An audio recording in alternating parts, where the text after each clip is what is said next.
Hello. Welcome. Tez is frozen for me in the funniest. Tez, your face was frozen in the best thing I've ever seen in my whole life. I was like, are we rolling? Okay, yes, we are rolling. Yes, I just started laughing because it was like your face was frozen and it was just like you smiling and it was so funny. Anyway, hello. Welcome to the Mother Daze podcast. I'm your host, Sarah Wright Olson. And I'm Teresa Palmer. And we have somehow wrangled our guest. We're in 3 completely different time zones and we have made it work. Oh my God. Barely. Wow, I was asleep. Sarah was fast asleep. It may have slipped her mind that we had our guest on today. That's what happens when you have your friends going to sleep. You were going to sleep. It's like 10 p.m. at night in Spain. I know. I'm the only person who it's like a normal time of day, and I was the one who fell asleep on my bed. Yeah. So whatever. That's okay. I'm just happy to be here. Oh my God. We're happy to have you guys. Such a grandma. Like I literally nothing. Like I mean, I love grandmas, but I feel like I'm like I feel like I'm screaming with these headphones on. You're not. You're not. You totally sound normal. If I start yelling, just tell me I'm yelling. No, you're not yelling. We'll just turn down the volume. We'll just turn you down. I love so much that everyone that comes on our podcast usually has cute little ear pods or something. And Tez and I have like these things that make us look like we're flying in like some ginormous space shuttle or something. And you've joined us. I know. I'm part of the crew. You're part of the crew. You really are, though. You are a part of the crew. Okay. We haven't even introed you yet. I know. People are like, we recognize this voice. We recognize the voice. That's right. Let's do it.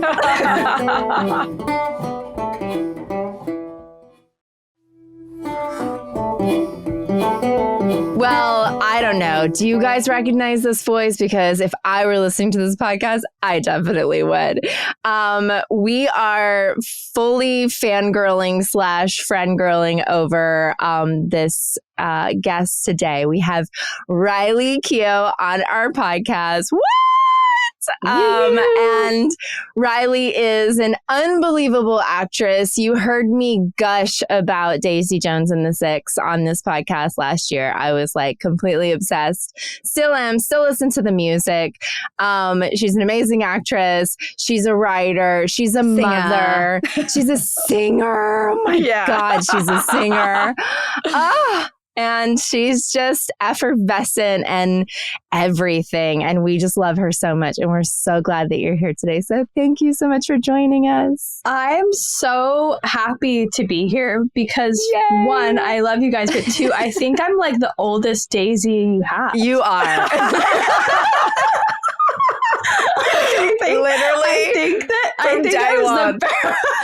I do think you were one of the first. I'm not gonna lie. Because I remember I started listening. When did it start? The podcast. Oh God. We're like 115 episodes in. So I don't even know the year. Was it 2020? 2022. Not last year, so it was the year before. Yeah. So, because I think it was right around when I was about to have my daughter or I just had my daughter. Mm-hmm. And I was like, oh, this is like the only thing I can find that talks about being a mom. And I can't remember at what point, but like, I think I definitely was the first Daisy you ever had. Oh, and my husband, for sure. My husband goes, "You're going to be on the Mother Daze?" And I was like, yeah. And he goes, wow, what a moment in your career. Oh my God. That is so funny, especially considering like I was watching you like on your interview with Oprah like a week ago. And I was like, wow. I was like, Tez, we should circle back and see if we can get Riley on the pod. I mean, she's doing Oprah. I mean, she did Oprah. So she's ready for us. Yes, she's ready. She's ready to shoot the shit. She's ready. Oh my God. God. I literally, I'm like, oh my God, I can't believe I'm here. Yeah, this is You're so and I can't believe you're cute. here at 10 p.m. in Spain. Here at 10 Wow. p.m. 10 p.m. Oh my God. I know. Wouldn't want to be anywhere else. I'm the biggest fan. And you know what's funny? I remember at one point, I'm such a dork. I remember listening, and then at one point the commercials became legit. Oh yeah. It was a big deal. It was a big day. That was big for us. I was like, wait, Chase Bank is involved? I was like, more people must be listening to this. Oh my God. Wait, it's more than just me and the other 5 girls that leave messages on Instagram. No, because I was like, there's God. something. I was like, there's something so special about it, and the way you guys do it makes you really feel like you're hanging out with your friends. Oh, and it's so nice, and it's really unique. So, you guys are my friends. I don't know, I'm your friend.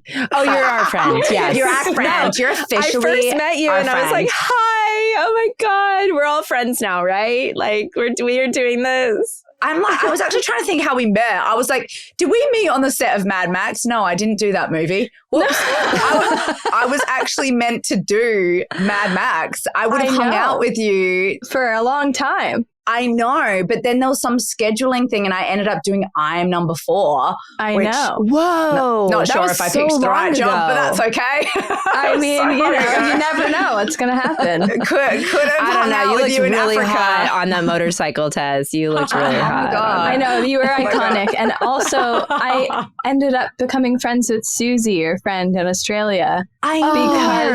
Because we were auditioning together, and it was like a really crazy audition process, and we were both like, this is nuts. I remember how nuts it was. I remember I was auditioning. Remember we did it Meisner. So it was this is dangerous because I forget I'm on a podcast and I feel like I'm about to say things I shouldn't say. Oh my God. This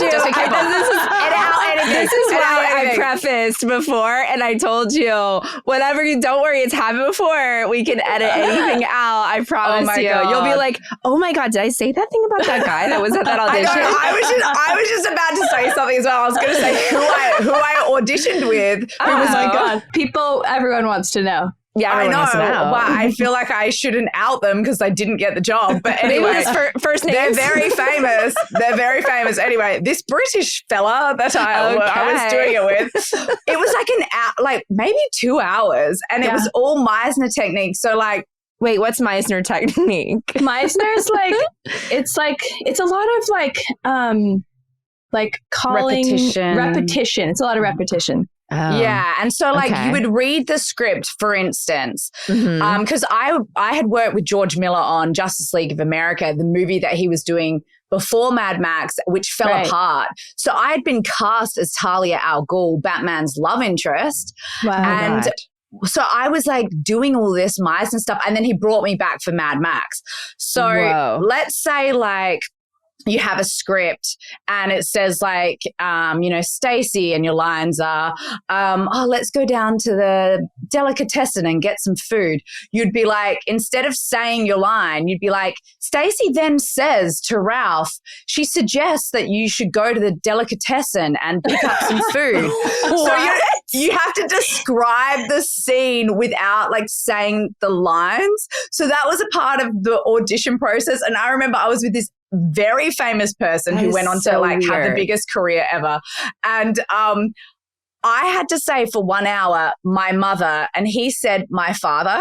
So I'd be my mother, my mother, my mother, my mother. And then you're going through all these different. And you just go and go and go. Just go and go. You're talking over each other. We could do it for you now. Oh my God, my you guys. mother, my father, my father, my father, my mother. Wait, oh my God, acting is so embarrassing. So glad that I asked that question because I've heard people say Meisner before and I never knew what they were talking about because I was never trained in anything, and that would blow my mind. I'd be it's kind of cool. What? You know what? To be honest, it's I found it to be very effective and I really enjoyed it. Did you? And was it that the whole shoot? All of Mad Max during the filming, would you go and do the techniques beforehand? Yeah, well, we had 3 months of rehearsal where we would basically do different things. Like we would do an hour of Meisner, whatever our coach wanted us to do, kind of drills. And then we'd work with Eve Ensler for an hour, and then we would work on like movement coach stuff. So it was like all kinds of like, it was so cool. You really miss out. So cool. I know. I'm like, I saw the movie and I don't think I've ever had bigger FOMO in my entire life. I was like, it's just too cool. It's such a cool. Yeah.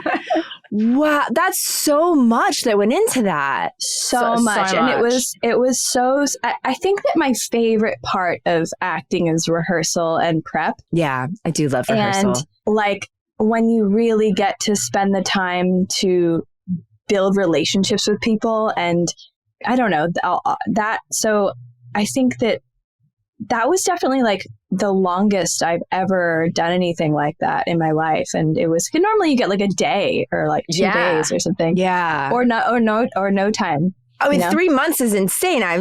That's obviously like a massive budget film, you know, and then the shoot, major preparation, so and so like that's really cool. Definitely haven't experienced anything like that. Yeah, that it's would so be crazy. Cool. It's such a good movie. I love it so much. Okay, so now I have all of my questions for you guys. Let's go. So, she's like, oh my God, hold on, let me pull out my notepad. So there's a few things. No, I'm just kidding. Oh my God.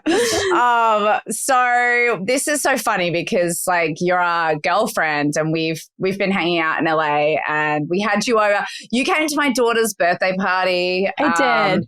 With all the animals. Cute. The funniest thing about hanging out with Teresa after listening to every episode of your podcast is she'd be like, yeah, and then this thing happened. I'd be like, I know. And she'd be like, so like my mom lives with and I'm like, I know. You're like, I know. You're like, I literally am a Daisy. I know. Like, I know everything about you. Oh my God. And then I started like telling her things like same on the podcast. I know. Which by the way, sometimes I'm like, I should probably be a little bit more filtered. And then she started going, as you know. As you know, I started being like, anyway, you already know this, but blah, blah, blah. Oh my God, it's so funny. So good. Anyway, but we thought this was the perfect time to ask you to come on because obviously we're seeing you everywhere at the moment, which is so exciting. Before I jump into the book, can we talk about Chanel for a second? Yeah. Girlfriend, you just swinging up there, doing your thing, singing at this Chanel DM'd you show. And was like, did I just see you swinging in Chanel at a fashion show? It was like it was so cool because it was so, I mean, it's so unique to be able to do something like that. Like, firstly, I'm not really a singer. Like, I sing, but I really learned to sing during Daisy Jones, and I haven't sang since Daisy Jones. So. Wow, was that scary then? Like Chanel being like, "Hey, we want you to come sing." Were you not like, "Oh my God, I'm shitting my pants"? You know what? The rehearsal for Daisy Jones was so crazy. Speaking of crazy rehearsals, I bet it actually like became something that I do. I felt not that I'm confident about my voice, but like I wasn't as nervous as I would have been had I not done all of that rehearsing and performing. Yeah.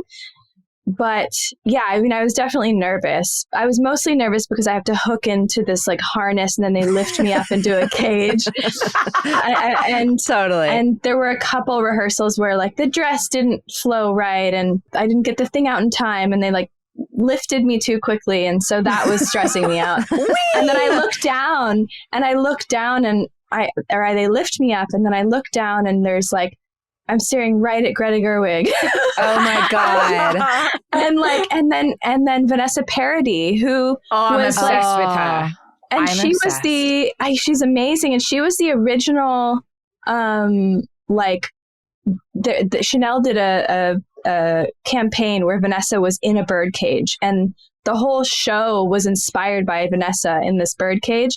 And she was the only person I really made eye contact with randomly. Like I was singing and I looked down and she was just staring at me, smiling. And it was really, that made me nervous. But other than that, this would have made me nervous. I was thinking about you as I was watching it. It's the holding on to the side and then the microphone, because the one body side is a little like loosey-goosey, right? It's like loosey-goosey. really. And the swing was like, if I sat on one side, the swing would turn. No. Oh my God. It would go that way. But it was fun and it was quick, it was very quick. Yeah. But it was amazing. And you don't really get asked to do that kind of thing often. So I felt just very blessed to have the opportunity. Oh, it was amazing. It really was so beautiful and you're gorgeous. So let's talk about what everyone's talking about right now, just to jump on the bandwagon. You have done something really remarkable. And I think it's such a beautiful thing to take your mother's legacy and your family story and to participate in this way. And it's so loving, like your contributions to the book, it's so loving. I think, there are probably moments that for people who don't know what I'm talking about, From Here to the Great Unknown is the book that Riley co-authored with her mother. And you sort of picked up where she left off. And I think in the book, there are moments where she might be speaking from her self-critical voice, and you come in and you sort of like massage that and you say, no, actually, like my experience growing up was joyful and adventure filled, and I loved being with my brother, and I had this incredible childhood. And I think that that's like deeply moving to read that, and to I think so many people, we lean into that self-critical voice. And I thought you were just this beautiful salve in some areas when I was reading it. And I just wanted to talk about that experience for you. I'm sure that was very complex and very layered to jump on board. Yeah, it was very complicated. I've had a lot of loss, and I didn't necessarily want to do it. Yeah. It wasn't something that really came natural to me, like to write a, book sharing all these really personal things about my life. And I've grew up very private, and I feel very private. And so it felt uncomfortable, but I also really felt this desire to just complete it for her, because I know how much she wanted to share her story. And so it was like a duty that I was given. And I kind of just needed to take it to the finish line, but it was really difficult. I mean, I started listening I basically got given like 16 audio recordings of her interviews. Oh my gosh. And I started listening to them like a couple months after she passed away. Oh. And, I know, Sarah, that you've lost your father. Mm-hmm. And when you hear their voice, it's incredibly intense.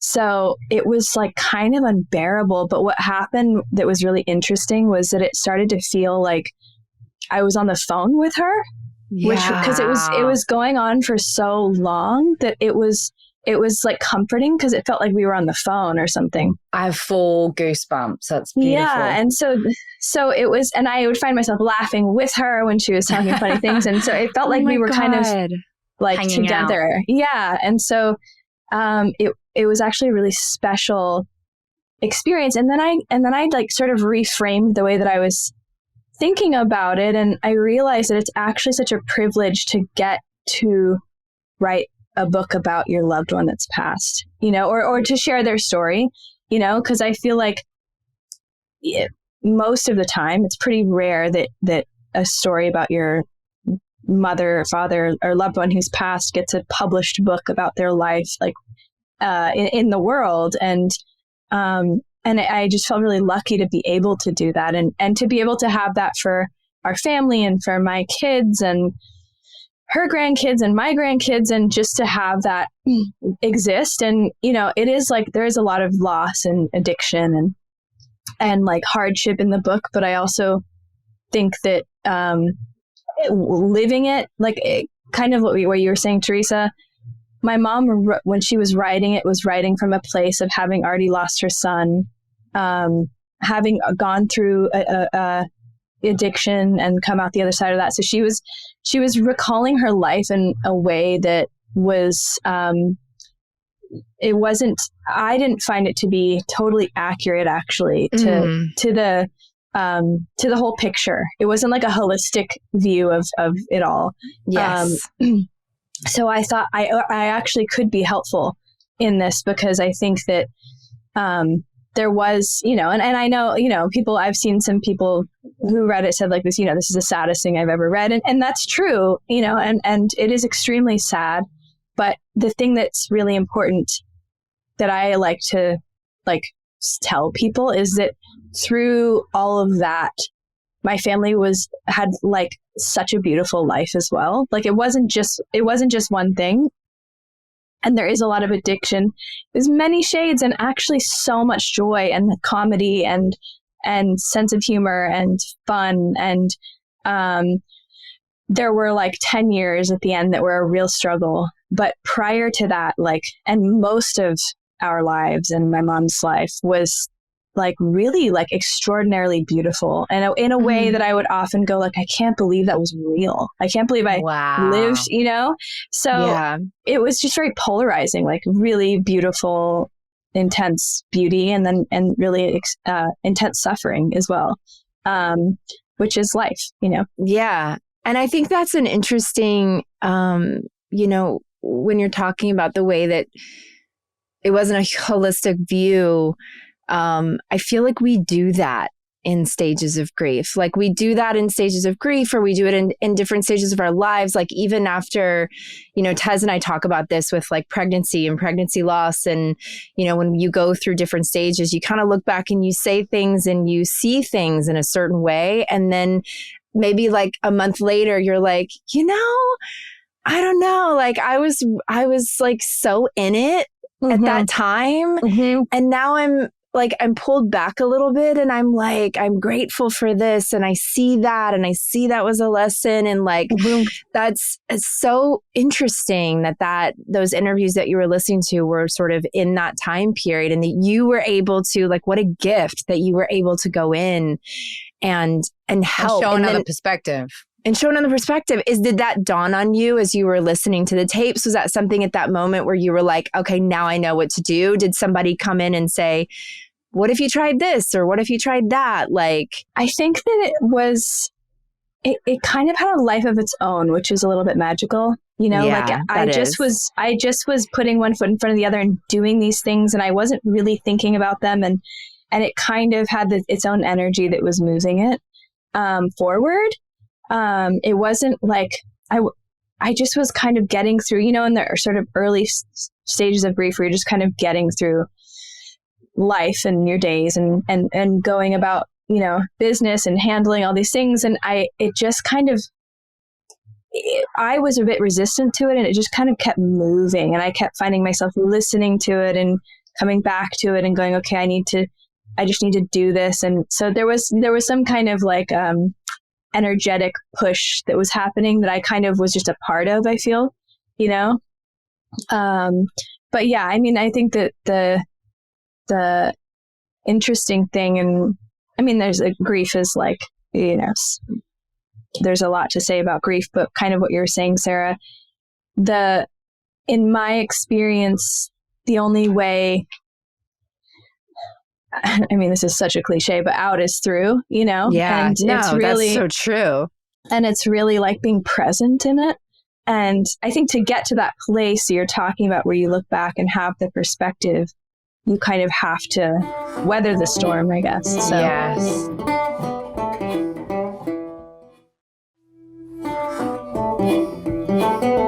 I really have felt for you over the years. You're so grounded and beautiful and so quote unquote normal.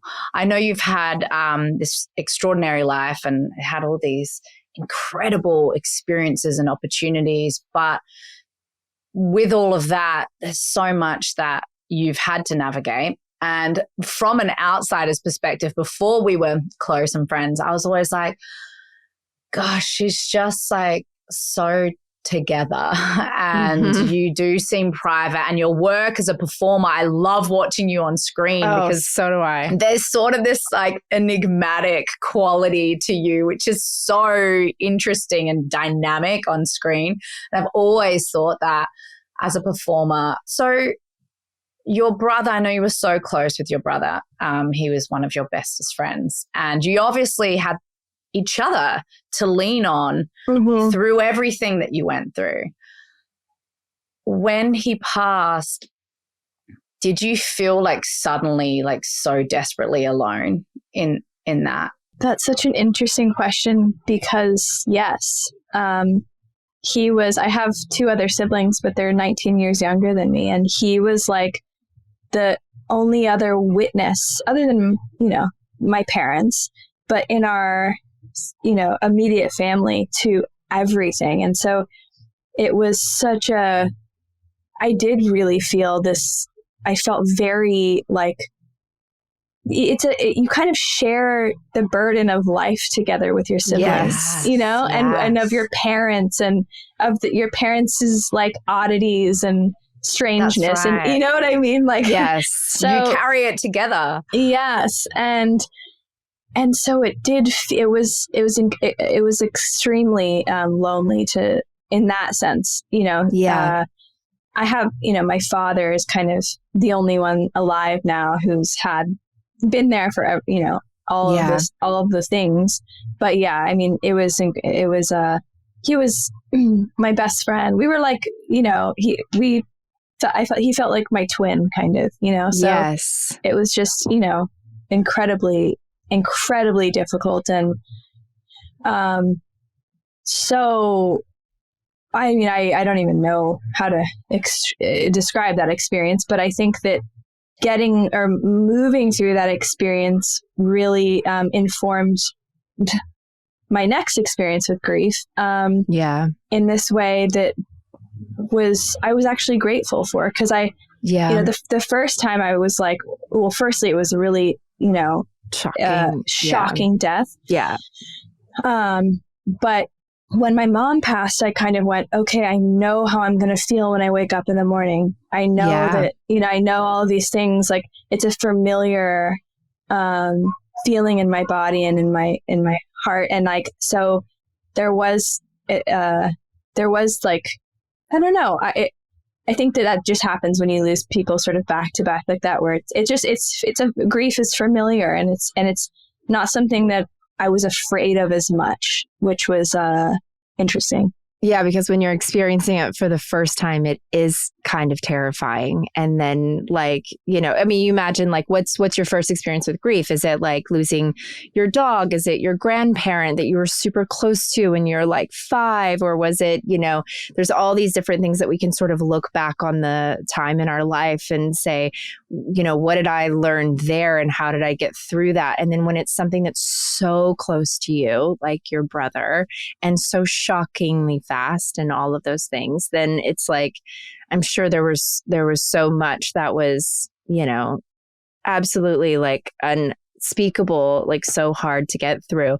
When you and I were talking about it, you actually brought up something that I was like blown away by, because it was something that I didn't even know existed until after I'd lost my dad. And I felt so connected to it when I saw it the first time. And you had mentioned it to me that you had trained to be a death doula. Mm-hmm. Can you talk about that experience? And like, I think this is amazing. Like, I think that like, I know that people are uncomfortable talking about death and grief and loss. And I think that that's kind of where that urge came from, was when you have lost someone, it no longer is a topic that is as uncomfortable. And right. And I think that I found that when my brother died, there weren't a lot of resources. It was really hard to find anything. Like, I was searching for podcasts about grief, or like what to do, Googling, like nobody, a million books on birthing and yes, how to give birth, but there was no information readily available in my, sphere about grief and death and loss. And then I just somehow, I had a friend who's this incredible woman who's actually like a body worker, and she said she was a death doula. And then she just gave me the information and I enrolled myself, because I just felt like if I could be helpful to people, I also saw that like people didn't really know what to say. They didn't know. So it's actually a very isolating experience, because I think that, and I don't know if you feel this way, Sarah, but like you want to talk about your parent, like you want to, especially newly after the loss, like you want to share, and I think people kind of don't know what to do. And so I think that for me, the urge came from like anything that I could do to bring comfort to somebody else who's experiencing grief or somebody dying themselves, because that's really what a death doula is mostly, helping the person who is passing away or transitioning in that process. And I think, of course, you always end up helping the family, but it's primarily for the person who's dying. Yeah. Wow. That's what I saw, like when I was, and it is what I did for my dad. It was like, I've talked about this before, but I was pregnant and I was like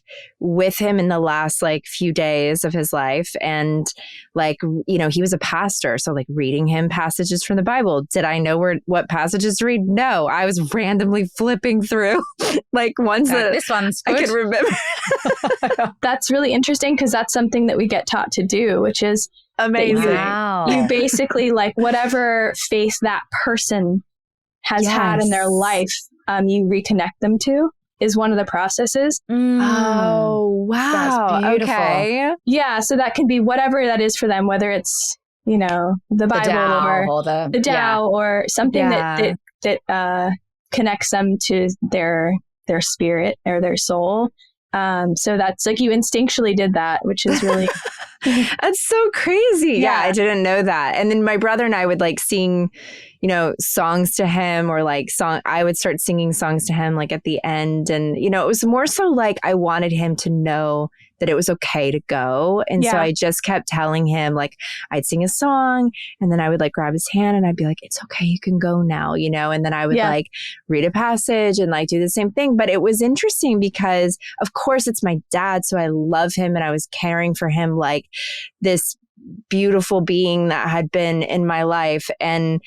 But I also was feeling very much like, wow, like there's this unbelievable connection to birth and death. Like this veil it feels similar. Like I had already had a child. And so as I was in this moment and he was passing on to the next place, I was like, wow, it feels so fragile in here. It feels so vulnerable in here. And like, there's nothing that he can do. It's like when a woman's giving birth, there's nothing but the body is doing it, and the universe and like the other side. I mean, there's so much woo woo that goes into all of this too, because whether you believe it or not, like there's just way too much that is unknown. I feel like when you've experienced a lot of births or a lot of deaths, you can't help but to be woo woo, because it's so otherworldly. It's just like, what? It really feels like you're like tripping up there with the universe, like wee. Yeah. So somebody sent me like a text or something when my brother died, and it said, "Those in grief are closest to God," and I really think that that applies to birth and death, whatever God is to you, Yes. And I really felt like, because you're in this space, it's like sort of timeless and strange. And it's the same, birthing a child and not, I haven't birthed a child, but being around the birthing of a child and losing somebody. There is this, it's a very strange, like otherworldly experience. And what was that timeline then for you? Like transitioning into parenthood, whilst in the throes of grief, or what was that timeline? Yeah. So I also know you had an experience in grief pregnant, right, Sarah? Yeah, that was when I lost my dad. But my daughter was 5 months old. So which I was really grateful for because she got to meet my mom. Yeah. But it was also like really difficult because you're trying to parent and you're grieving. And I'm also like very hard on myself as a mom.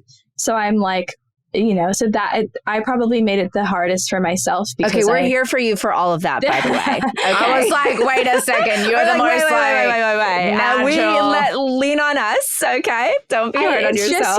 It's just like mom guilt where I'm like, I wasn't there for breakfast. I have to, whatever. Oh, so. Yes.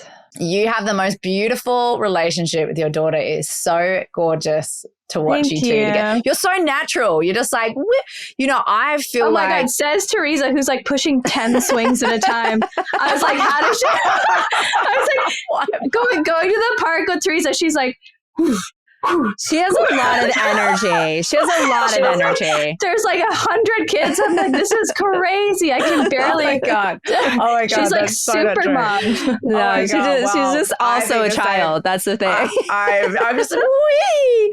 I was like, you don't have any of the, the traps that you can fall into as a first time mom. I was like, you seem like you've been parenting forever. Like, you're just like, woo, whatever. You're so relaxed with her and stuff. You know what?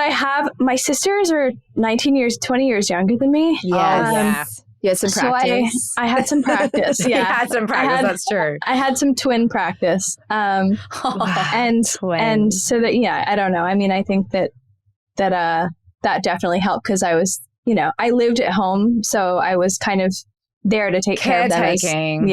So. Oh my goodness. You're such a good sister. No, but watching you as a mom is so beautiful because you're so present in every aspect of your life. You're such a wonderful friend and you're an incredible performer. Emmy-nominated, like killing it, has this amazing, massive career. And then it's like you're so just this beautiful family with Ben, your husband, and your daughter. And I'm like, oh, you're like really showing up in every area of your life. Like that juggle. It's because I listened to the Mother Daze, guys. Well, you heard it here, folks. You heard it here. Yeah. Spread the news. Just we'll soundbite that one. Yeah. Oh my God. But it does look effortless. Cute. I don't know how you do it, but it does look effortless. You guys are like the most effortless. Like I can't tell you how many times that I said to my husband, like, but I'm not like, look, like I want like Teresa Palmer's life. Like it's so great. Oh my God.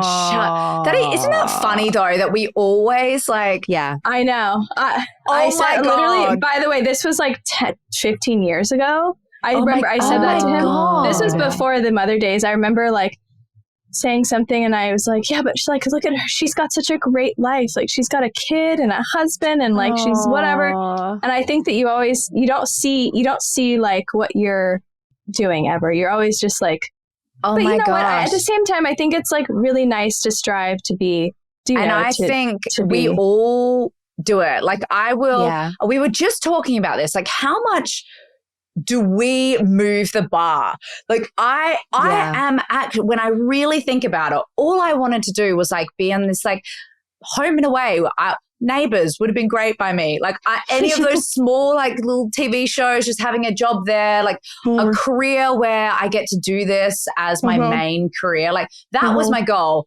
And then I surpassed that goal. And then I was like, if I could just have a healthy kid, and now I have 4 children. I know, you just keep pushing it. I know. You keep moving the bar. We do. We raise our own bar. We need to stop and be like, oh, congrats to us. Like 100%. Look where we are. And then it's I think with social media as well, it's like, it's so easy to be in a state of comparison. Well, they're doing more than me, or they're juggling more than me. And it's just human nature, isn't it? You reminded me of one of my questions as a Daisy. Yes. Yeah. Oh, please. Because you both work. And I'm just curious, how does that work? Because I'm like trying to figure out the like onset do you bring your kids? Like, I want to know how that works for you guys. Do you go, have you gone days and days without seeing your kids? Have you gone, what's the longest you've gone? I have a mix of both. So when Wyatt was little, he was like, I think, I don't know, maybe like 10, 12 months old or something. I booked a TV show, but it was shooting in LA, which was so awesome. And Eric was shooting on the same lot. Like, it was one of those things that happened from the universe, what the right? hell? That's so I crazy. know. It was so freaking cool. But he came, so this was a show, it was a comedy, and we were shooting 16-hour days, and we shot so many nights, and he was, breastfeeding constantly. So I basically was like, I think I'm just going to go in and just have my kid with me all the time. Right. And so I would bring him in to set, like when they would be, how it like takes like 20 minutes for them to like change the lights or whatever. Like, he would come in, I'd breastfeed him then, and then I would give him back to my nanny, who would go back to the trailer, and she'd walk around. So like, we had those years when he was that age. He was like, we set up a playroom in my trailer. And then as things, as they got bigger and as more children arrived, when I did like a movie, and he came with me on the movie, and my husband was shooting here. And I think when they're little, it's easier. I think so as they get older, it's more complicated because once they get or into you just school, pull a me, or you just pull be like, Teresa woo! and just homeschool or have them with you everywhere. Do you bring them with you to set? I have got to have them with me. Like, I have got like, if I leave to Australia to work, like, they're all coming with me. If I But do they come to set? I think do they come with you? No. So it depends how old they are. They're always in the same city that I'm in. I've never like not seen them. Every night I come home and I'm straight back into like books and bath and bedtime, and I get to put them to bed every night, which is really nice. If they want to come on set, they come on set. I feel like the novelty has really worn off. Like, they used to want to come all the time because, there's like craft service table, and there's like snacks, and there's like things that they like want to do. And they talk to the crew and stuff. I feel like now the boys will do it. They'll come and visit after school, maybe once every few weeks. Yeah. And then the girls enjoy it. Like, the girls really love coming. And so in my trailer, I just have a box of toys. I have my laptop there if they want to watch a show. That's so great. And then my husband will bring them, or my mum. I'll try and organize for my mum to be there with them. My mum can't drive wherever we are, unless we're in Adelaide. So I have to like organize, and sometimes it's just more organization. It's like, ask the production if there's a spare runner who could go and pick up my mum and my kid, and do they have a car seat? And so it's just like logistics. By the way, like, so crazy traveling like in Europe, and so much with the car seats has been like a crazy nightmare. I'm like, this is like the car seats. Did you bring your own? Sweating is everywhere. Which I normally bring my own. But this trip, I was like, we have so much traveling that I just don't want another piece of luggage. Yeah, and it was such a mistake because, like, she's been in some sketchy car seats. I'm like, this is not. I know. By the way, we've all done that. We've done both for like, I bought this like ginormous Amazon like car seat cover that is basically, you wear it as a backpack. I mean, Eric has walked through every airport wearing that freaking thing. Oh my God. And it's great because all the space from the cover to the inside of the car seat, you can stuff it with your diapers and like everything. And you don't like, it's so much storage. And then I'm like, this is just how much it weighs, but like you just have to do it. Yeah. I know. I mean, I cannot imagine, like, traveling with one is crazy. Like, we just did like 5 cities in America and then London and Spain. And I just don't understand how you guys do like 3 and 4 kids. It's so crazy to me. We're the traveling circus. Like, it's people look at me because I often fly on my own with the 4 kids. So people will look at me at the airport like they're searching for like a husband or a wife. Or they're like, are you? Where are you? Where someone needs to help this lady. Yeah, I was like, what? And I've had people laugh at me on the plane. Like, people be like, wait, what? I would say traveling with kids really makes me either feel really grateful for people or like hate people. Yeah, like that's true. Like, I'm like, sometimes people are so helpful and so lovely. Yeah. And then you get like the one-off stewardess who's like, can you sit in your chair? And you have like a screaming baby. And I'm Can you buckle this buckle around them? Like the weird extra buckle during COVID with the masks. Oh my God. I was just flying overseas and Tupelo's seat was kind of far away from mine. And she's never taken, even though she's 2, she's never taken off not sitting on my lap. Yes. And this stewardess was like, she needs to sit in her seat. And it was far from me. And I was like, we were like 2 seconds from taking off. And I was like, she can't sit in her seat. She's never done that before. She's going to freak out. She's going to get up. Like, she's going to stand up. She's like, it's safer. She needs to sit in her seat. I'm like, I was like, I promise you, it's not safer. And then I was like getting my period. So I just started crying. Oh my God. Perfect. And I was like, oh my God, I'm not like psycho on the plane that's like crying. And I just made this huge deal. Anyway, she was totally fine with her iPad.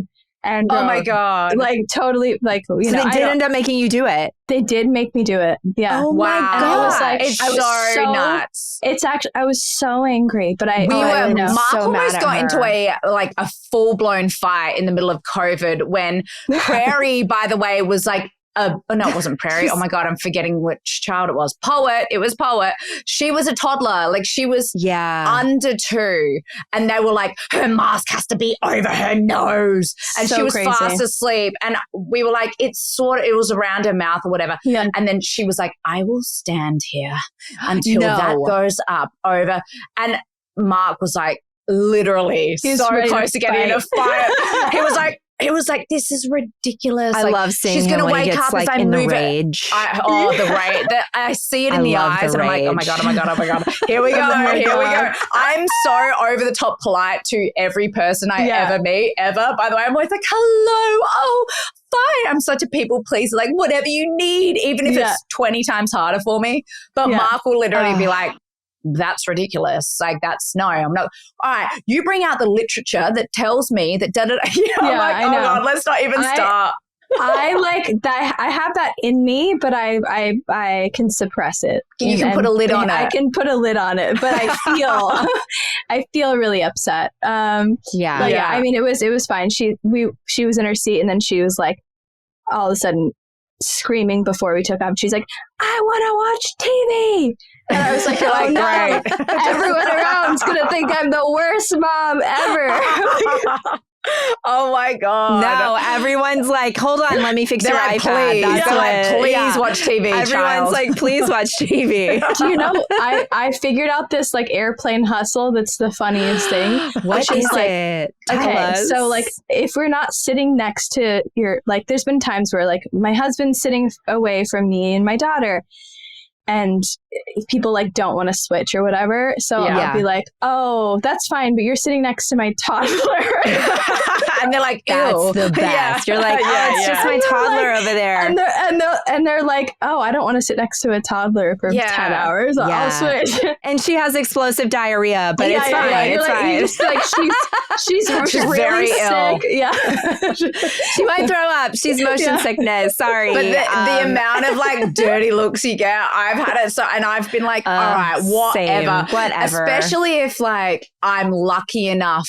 Sometimes I'll use my points, and I've only been able to do this once, where everyone gets to be in business, and I've like absolutely drained all of my points. Oh yeah, by the way, this is like years of points, and she's like, here's drained all the way down. Nickels, a couple of bottles of breast milk. I've done everything I can to sell us. By the way, this is like the one time this ever happened, and everyone in business, like they're like, they're just hoping that you're walking further down. They're like watching you to see that you're walking further down, and then you sit right behind them. They're like, oh, I hear the sighs, and they're like, they just get the whispers, the looks. So mad that you have children, and you're like, what? I come up with like so many things in my mind that I want to say to people. Best. I don't ever say it, but I'm like, if she says something, this is what I'm going to say. This is what I'm going to say. Hold on, do you know that you were a product? You were a product of a vagina. You were a child. Yeah, exactly. Do you know that? You were a child once. Yeah, exactly. Oh my God. You. Oh my God. So funny.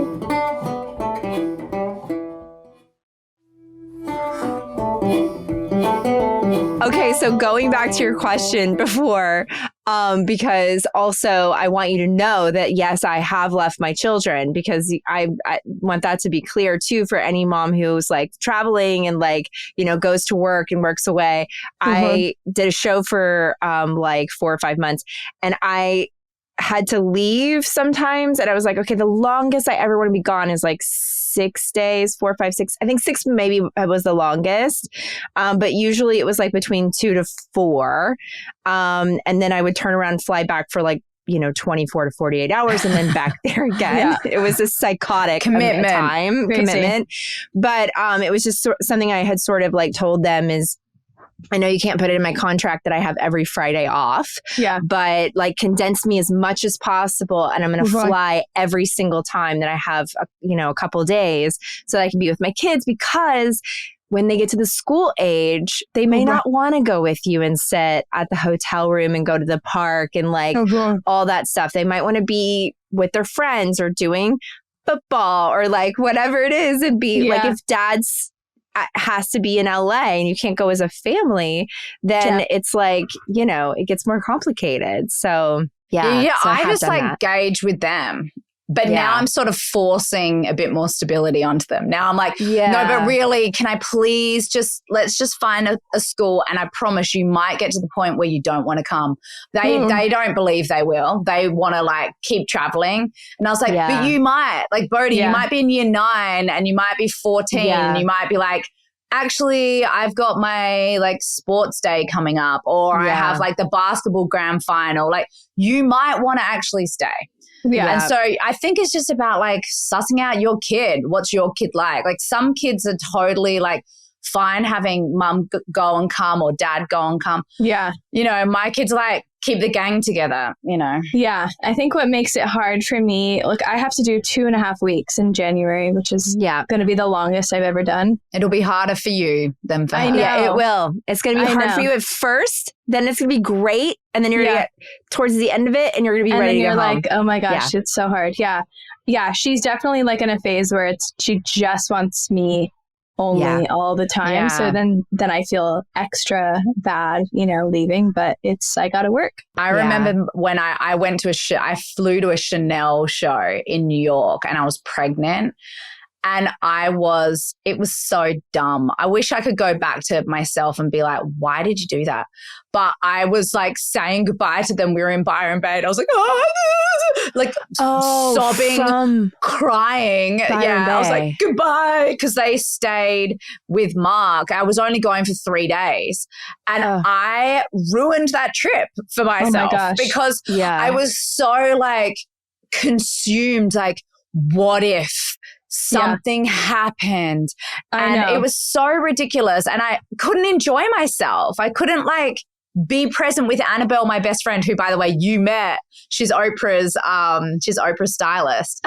She met you and was like, I want to be friends with this girl, Riley. And I was like, I'm friends with Riley. You can be friends with Riley. You guys would be friends. Yeah. My gosh. She loves you. She's Aussie. But she flew with me to New York, and I spent the whole entire time like wallowing in this like sadness, and like, I know it was the worst. I wish I didn't do it now. I was like, why didn't I just like be like, cool, mom's going on an adventure. I know it's such a complicated thing, because I have these moments like I went to France without her for about 5 days, and the first day was hard. The second day I was like, wow, I'm having a bath by myself, and this is really nice in this nice hotel. And I enjoyed it for a moment, and then it gets, it's like, it's so like up and down. But I think it's important to like try and be present and enjoy your life. Yes, absolutely. And I think when you're like working and, it's the mom guilt's hard because we all do it to ourselves. As you get older, I do think it gets a little bit easier, because then you're like, okay, like you can be a little bit more gentle on, you need this, it's important. And the conversation around that, I think, is bigger now. So we're sort of listening a little bit more. And, what was it? Lacey Phillips at Tez. Do you remember how Lacey said, you were talking earlier, Riley, about how like you would see something with Teresa and then you were just like really, really wanting that life, right? And Lacey has this amazing podcast, and she has this whole thing that she's created. About. Yeah. She calls them it's expanders. Expanders. Right? Expanders. I think it's expanders. Yeah. I think it's expanders. And so it's where like you surround yourself with the people living the thing. The life that you want. The thing that you're wanting. You saw Tez and you were like, I want that life. And what's amazing is she's like a master manifestor. And I'm like that with you, by the way. Riley. I want to be doing the jobs that Riley's doing. Like, that looks amazing. And she's such a good mom. So we can just, like, I'll dye my hair and then we can swap. Great. Okay, we can swap. We'll swap. Perfect. Done. I'll go back to Tez really wants to swing and sing. She wants to swing and sing. Yeah, I would like to swing and sing at the Chanel show and get an Emmy nomination. Yes, please. Yes, please. No, Daisy Jones looked like the funnest thing I've ever seen in my life. Like that. I know. Well, the book was so good. I'm sorry, I had to like geek out for 1 second. No, go for it. But it looked like so. And then we're gonna let you go to sleep. Yes. Did you have the best time? Day of my life. So I never want to sleep. I'm never going to go to sleep. I'm having so much fun. Oh my God. Was it the best time? Did you have so much fun shooting it? You looked like, okay, just because we've talked a little bit about how amazing you are on screen, but it felt like everything that she was described as in the book was just like, woo, like free spirit, and you're just like kind of get wrapped up in her tornado. Like, you were so that in this show. It was like unbelievable. I mean, I feel like the whole time I watched the show, I was smiling. I was just like, oh, good. It was so fun. It's funny you say that, because that's actually what made me want to do the show. Is that when I read it, it just felt so fun. Yes. And my career prior to that, like I just typically had done a lot of like independent kind of art filmy type things, and a lot of heavier stuff, a lot of intense stuff. Yes. And I was really feeling like doing something fun. Yeah. And it's not like an opportunity I have had many times, because I think because of the nature of my career. So, and I was like, this could be just so much fun for people to watch. It's just like kind of, I don't know, like joyful and fun. So that was why I wanted to do it. Oh, well, you nailed it. You were totally nailed it. I'm obsessed with you and Zola. Oh, that was also fun. That is like my favorite of your performances, because you're like, you're pretty not reserved, but you're like not that character in real life. So I was like, oh my God, that is the most bravery. Like, where the hell did you pull that from? Because I'm like, that is wild, that character. It's funny because I think that I guess that, I don't know. I think I was talking to my husband about this, but I think that I am like what I like to do is like, I guess you could say character acting. Like that's sort of like kind of what I always had gravitated towards. And then, you know, of course, along the way, you do a lot of realism. But I think that like in my passion lies more in like sort of character like creating a character or like becoming someone that you're not and like putting on this whole thing. God, it was incredible. That performance, I was like, what? Oh my gosh, because I've like known you over the years. I was like, this is just so different to who she is. Like, I can't even find the Riley essence in her. Like, you were totally shapeshifted into something different. And I was like, that's a performance. Like that was incredible. Thank you so much. Yeah. Oh, well, you're amazing. We're at the end of our hour, to go to sleep. I can't believe it's 11 p.m. now. It's 11 p.m. I know it's at least the rave stopped in the background and you could hear me. Yeah, you didn't want to get involved. Go out there and rave on. Like, I thought about tequila. I literally like my last.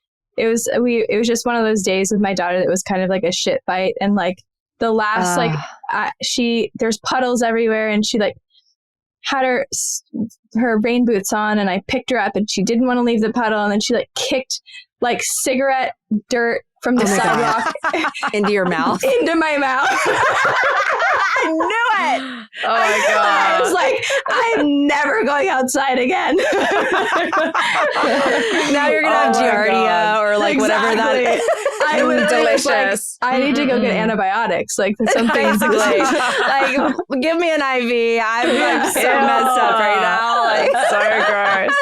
Oh my God. I knew the moment you said that you were going to say she kicked it into my mouth. Because there's things that happen when you have kids is like insane. Like you're like, I didn't realize I was going to be like eating cigarette mud. Oh my God. Yes, delicious. the amount of things I've had to shove in my mouth because there's no garbage can around, and I'm like, oh my God, just give it to me, I'll eat it. Oh, I know. It's foul. It's so foul. Oh my God. So gross. Oh my God. You're the best. Yes. Thank you for being our We number love one you. Daisy. Thank you for having me. I am your number one fan. We love you. Oh my God, we love you so much. This is gonna be the only episode that I won't listen to. I knew you wouldn't. I knew we were going to lose a viewer on this one. Damn. Well, we love you so much. And we're like crazy about you. And we're so glad that you came on today. And thank you for sharing everything, all the things. And we're here for you. Okay. Anything you need. We got your back. Thanks, my best friends. Yes, exactly. We love you. We love you. And we love you, Daisies. You guys know where to find us. And, tell your friends. Tell your friends about the show. Give us maybe some give us a little ratings. That would be rating, good. like a little something, just make us feel good. Okay. Bye, guys. Bye, everyone.